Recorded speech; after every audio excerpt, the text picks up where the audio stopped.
All right, another opportunity to catch up with some former athletes as we talk about some of the memorable moments at Utah State, and excited for this one because this was a really this was the signature game at Utah State when Utah State was able to go to Provo and pick up a big victory against BYU all the way back to 2014.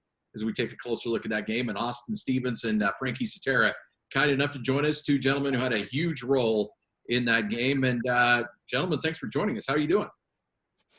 Good, Scotty. Thanks for having us. I really appreciate it. So it's a good opportunity to talk about this. Absolutely. So, Austin, let's start with you. Before we get into the game, we want to catch up a little bit. What have you been up to? What's life for you these days? Well, I've been busy getting ready, hopefully, for another good season coming around the corner, being back at Utah State as a GA now and working with these guys going on my second year. So, got that going on. I got my wife here.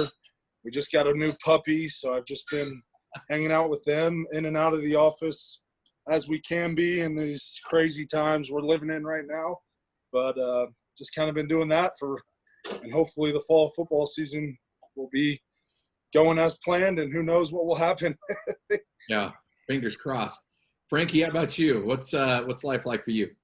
Just staying super busy. I'm working as a draftsman down here in Salt Lake City, so I detail out rebar for commercial structures, and I'm also coaching football down at Corner Canyon High School, so very cool. I'm able to stay around and just keep my mind on the game. Same thing like Austin. Let's hope we have a season. Just trying to do everything we can to stay safe, but still, move forward the best we can with football. I mean, it's definitely a tough situation. So does this, Frankie, let's start with you. Does this game feel like it's 6 years ago? Sometimes it seems like forever ago, and sometimes it feels like yesterday. So every time I talk about my years at Utah State, it's like, oh, yeah, just a few years ago I was playing ball at Utah State, and then I'm like, it's 2020. That was 6 years ago. So, I mean, like I said, it's getting further and further away, but at the same time, it feels like yesterday. So, Austin, I want to start with you on this because, when I found out this is the game we're going to be looking at, so I went back and I kind of took a closer look at what was going on, and it had been kind of a rocky start to that season. Chucky got hurt again. You were just coming off a loss to Arkansas State. BYU came in; they were undefeated. They had just dump truck Texas.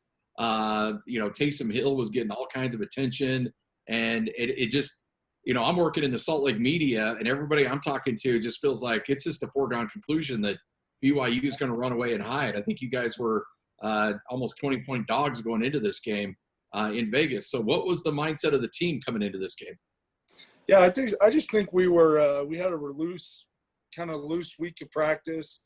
Like you said, we were coming off we're on our second quarterback at this point, and we just had to really kind of loosen things up at practice, going into the game, I think they were top 20 in the country. A lot of people were talking, maybe is this the year that an independent might get into the playoffs, this and that. And so for us, it was, I think our thing was, shoot, what do we have to lose, right? I mean, we're, like you said, we were off to a rough start, and we were kind of up and down, but we didn't really have much to lose, but go out there and play together and give it our best shot and see what happens. I mean, we knew in that locker room that we could put up a fight, and we believed in each other, and that's what we did. We went out and we kind of threw haymakers to start, and we just rolled from there, really. And so I think just that having that mindset was what carried us through that game. Frankie, BYU's first drive, they go the length of the field, I think, in 4 or 5 plays, and they score a touchdown, and you're down 7-0 right out of the gate. But then the defense really steps up. You guys start forcing some turnovers. What was it that allowed you guys to shift after that first series and start playing a lot better?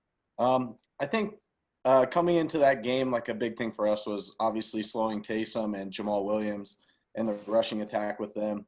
I remember the first series, they had the big pass down the sideline, and sometimes that first drive of games, you just need to get settled down and settle into yourself. So I think that we were just a little panicked. I remember coming off on the sideline and everyone's screaming, don't panic. And Yeah. but everyone's panicking a little bit. I remember looking at Brian and I was like, we're good. We got this. But once we settled into our own, stop the run game, that really started to help us a lot. So Austin, what was it like when, and maybe this had been in the works for a while, but when Coach Wells comes in and says, hey, you know what? We're going to introduce a new running back this week, and his name's Nick Vigil. What was that like from an offensive lineman standpoint?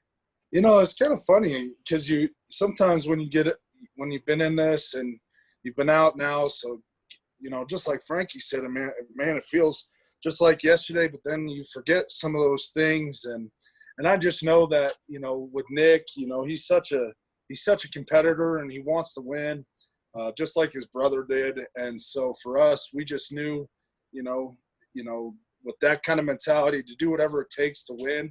That just gave us confidence, and I think that's what sparked us, and just having that mentality of it didn't matter how many snaps you take, whatever we got to do to win, we're going to do it. And so I think it got us fired up, and just like I said earlier, I think it helped us believe that we could do this thing and make turn this thing around, and have a get the season back going under our feet like we hoped it would from the start of the season.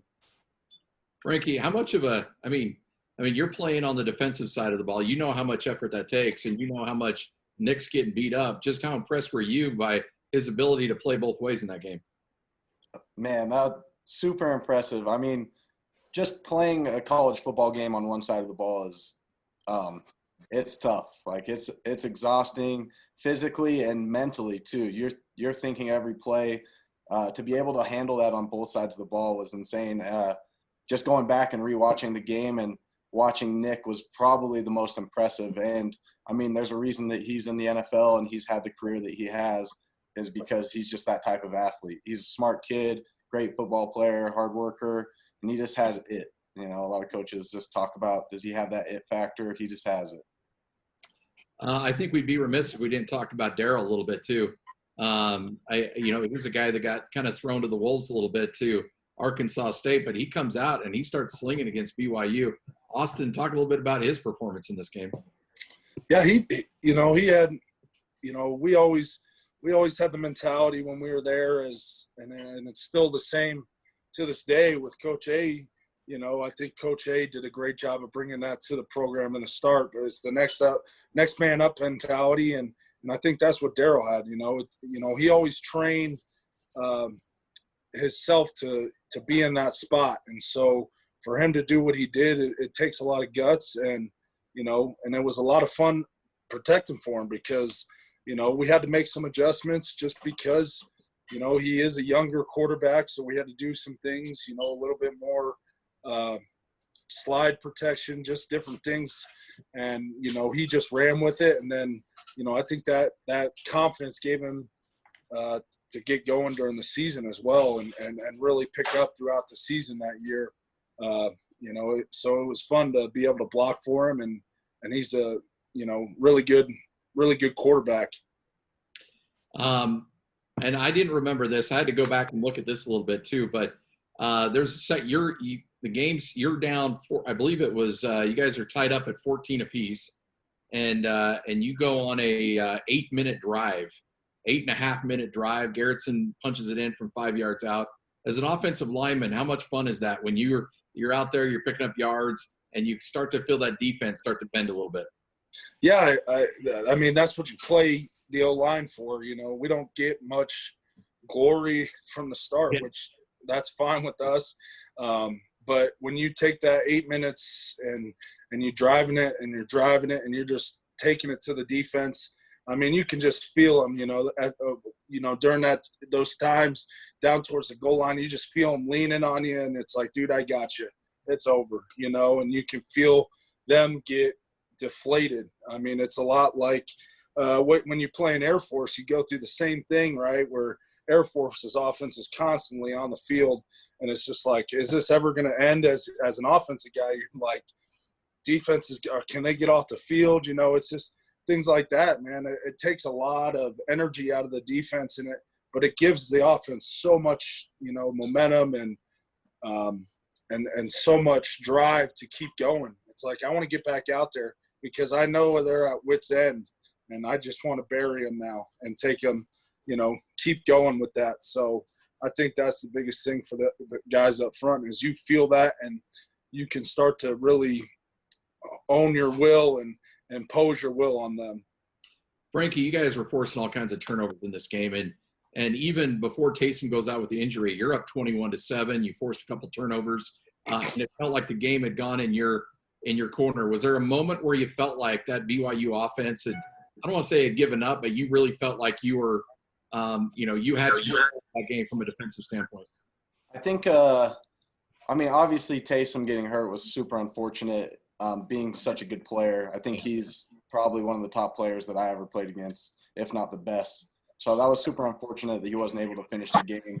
And I think that deflated them a lot when he went out. And I think we took advantage of it and tried to impose our will on them when it happened. I also think I believe the third quarter, we had an interception down near the goal line and they had a long drive. I think that was a big turning point as well. It was like they finally had some momentum, got a good drive, and then we were able to get an interception off of a tip. And that was kind of the point where I was like, I think we got this. And the funny thing is, Brian Sweet's like one of the nicest guys on the planet too, but that was a big tackle, and I know he probably was as heartbroken as anybody, realizing that Taysom went out with that injury. Yeah, so after the game, I remember he was getting a lot of hate on Twitter, and he felt awful, but I remember him saying, there's no way I could hurt that guy on purpose. You see how good of an athlete he is. He's like, you know how hard he is to tackle, let alone hurt on purpose. So, I think we're all we felt bad. But you move forward, and it is what it is. And, he's made a name for himself in the NFL. And no surprise either. Yeah, he's doing all right. He's Hey, all right, so you guys are up 21-7, and there's only a few minutes left. I think only like a minute and a half left before halftime, and you pick up another turnover. In Austin, there's probably a lot of us are thinking, hey, just sit on the lead, go into halftime, or maybe, try to get in field goal range. And you guys decide to air it out, and Hunter Sharp plucks a 72-yard touchdown. Talk us through the kind of like the play call and the aggressive nature there when a lot of teams may have shut it down. Yeah, I just think, our mindset going into the game was we're going to go out swinging. And we felt right then and there with that turnover that we could maybe get them to kind of go into halftime a little on their heels and maybe even impose our will in that manner. And that's what we did. And I remember that just like yesterday, man. It was, we're sitting back and, Daryl, we're protecting, and Daryl had a really good pocket to throw from. And I just remember seeing that thing. And I know Hunter, and I know, he was going to get that ball no matter what. And next thing you know, he's in the end zone, and we're all down there celebrating. And, we might have had some friendly trash talk to the fans in the end zone as our, if you remember Kevin, he came off the sideline. We were ecstatic. And we, right then and there, I think was a big turning point because that's when we started as an offense to really feel like, man, we got this. And there's nothing they can do to stop us tonight. And that's a really good feeling because at that time you start to feel the stadium get really deflated. And they're like, how is this happening? Because I remember that entire week, everything that was said to us was, oh, we're their little brother, this and that, and that motivates you as a player. You're like, I don't care who the competition is. We could play playing USC. We could be playing Washington. I'm going to go in there and fight my tail off and see what happens. I appreciate you keeping it PG on here. Always. Yeah. Frankie, what was that locker room like? Obviously there's still 30 more minutes to be played, but you're up 28-7 and you have all the momentum. I think when you're playing at the time, no matter how much you're up by, you kind of have to treat it the same. Obviously if you're up 40 or something, it might be a little bit different, but to me it was they're right in it if they get a couple turnovers, anything like that. So I don't think my mindset changed at all. And then obviously playing BYU, I was like, let's go beat them by 50. Like, that was my attitude. I always wanted to just crush those guys. So I think the locker room at halftime was, well, I'm happy, excited that we're winning, but at the same time, I'm like, let's keep our foot on the gas because I want to kill these guys. Let's talk about your interception. Walk us through that. Yeah, so, I mean, that was early in the fourth quarter. We were running cat pressure. We call them a cat pressure. It's a 5-man pressure, 4 underneath, 2 over the top. I was rolling from the boundary to the field, and our nickel didn't blitz. He was supposed to blitz. He didn't blitz, so we got an extra guy in coverage. We ended up getting pressure on him a little bit, and he made a horrible pass, so I was just in the right place at the right time. So, well, I mean, one of the easier interceptions, but I felt like that was the point in the game where I was like, all right, I can relax just a little bit because we have some security. Did you guys talk at all in that week leading up to it that this team hadn't won in Provo since like the 70s? Was that even a conversation point? Did you guys know how long it had been since Utah's down there? You hear the talks about it from media and stuff like that, but that didn't make a difference to us, I don't think. I mean, we were able to beat them our freshman year up in Logan, or my freshman year at least. And so all that mattered is we were just going to beat them. I don't think it really mattered where it was at. I just wanted to finish with a win against those guys. Well, and then Austin, you guys take off after that, end up having another great season. You end up winning another bowl game. Was that kind of the point where things really started clicking for this team that year? Yeah, I think it gave us the momentum to, and it gave us the courage and everything that comes with that big of a win to kind of giddy up your season and make you. I felt like going in the next week, I felt like we had a chance, as a team to maybe compete for the Mountain West Championship, just like the year before we did when we were in the championship game. And I think it gave us that confidence that we were maybe lacking after losing Chucky and all the things that come with that. Chucky is such a good player, and he is such a big part of the Utah State football program that, that can deflate you as a team, and really, it can make you lose some confidence. But, I think that helped us pick up the confidence that we needed going into, because that was right around the same time we were getting ready to kick off league play and head into the Mountain West schedule. So, and being on the mountainside, it's such a gauntlet, man. I mean, every week's a fight. And that season was no different. We had plenty of fights that we got in that same year. And so I think it really, really helped us. All right. So, what was that bus ride like back to Logan? I gotta imagine that was a fun drive. Yeah. I mean, obviously, like I've said, being from Utah, beating BYU every year playing BYU is probably my favorite game. Just being from here and having that culture of, we don't like BYU. I grew up a Utah fan. I mean, obviously things changed, but no matter what, I was always against BYU. So that was my favorite game every year. And to me personally, probably the most important game. So the bus ride home was just so much fun. I had so many people calling me and texting me, from family to friends, all super excited. Even people who were maybe BYU fans, they were happy for me. So, I mean, it was fun. It was really fun. And I mean, obviously it was only like the 4th or 5th game. So, the college grind is, let's get back to work Monday. So. Well, gentlemen, it's fun going down memory lane. That was a heck of a night. Where a dominating performance. You guys dominated in the second half and took control of that thing, and it was a good night for a lot of Aggie fans. And it's fun to go down memory lane and talk about it. I appreciate you guys joining us, and hopefully we're talking about more actual football games coming up here in a month or so.